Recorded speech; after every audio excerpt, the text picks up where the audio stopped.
Hey guys, this is Josh from Engadget, and as you can see, we're here with the JooJoo, which we now have, and wanted to give you a quick, just a quick look at the interface. I know that some of you guys in comments are worried that there's a global conspiracy to hold our review for Apple, but the truth is that we just got this today. We've only had it a few hours, and we don't rush into reviews without using a device, and we simply will not have the bandwidth or the manpower available this weekend to do this review with all the other news that's going on, Apple news and otherwise.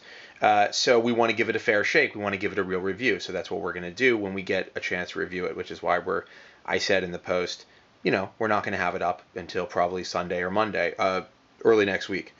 But I do want to show you guys the interface a little bit. So here's, just take a look. This is the home screen that you see when you turn it on. It has an accelerometer, which should kick in. There we go. So it doesn't have any fancy transitions, but it definitely works. It comes preloaded with this list of sites here. We can't figure out how to add here, and I don't know if there is a way to add, but we haven't played with it that much yet. So again, this is just a kind of a first look. So you have some settings on the device, Wi-Fi, time. It's got a little calendar that you see here. And the gestures are really basic. There's one gesture you swipe down to bring up this menu here, and you've got your refresh button, your add bookmark, volume control, power level, and you can also pop up a keyboard using that for doing searches and text entry. So we've got a few tabs open. The way it does tab browsing is it's a little insane here, as you can see, but it kind of is like a WebOS, like a giant WebOS setup. So here is, whoa, let me get to Amazon. It looks just like Amazon, as you'd expect. The way you scroll is with two fingers, and scrolling is fairly smooth. It's honestly, I think a single finger scrolling would be easier, but this is not impossible to use. And let's go to, no, we don't want to do that. That's how you add a bookmark. We don't want to do that. We want to go to Engadget. So see here, the keyboard pops up. It's actually a pretty usable keyboard. It doesn't do predictive text, but it's not bad at all. And definitely would take some getting used to, but it's totally usable as far as keyboards go.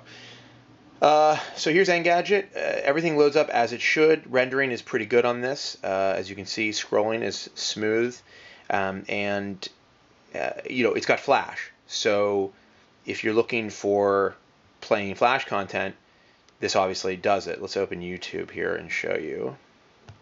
Here's YouTube. Here's the evolution of dance, which I know everybody wants to see and get an idea of how it plays. So it starts right up. You can scan through. You can do full screen, which is a little bit choppier, but usually fine for, as you can see, for something that's SD, it's fine. But we tried to play some HD, and it wasn't super smooth, but we've only experimented a little bit with it. So we're not going to pass judgment on it at this point.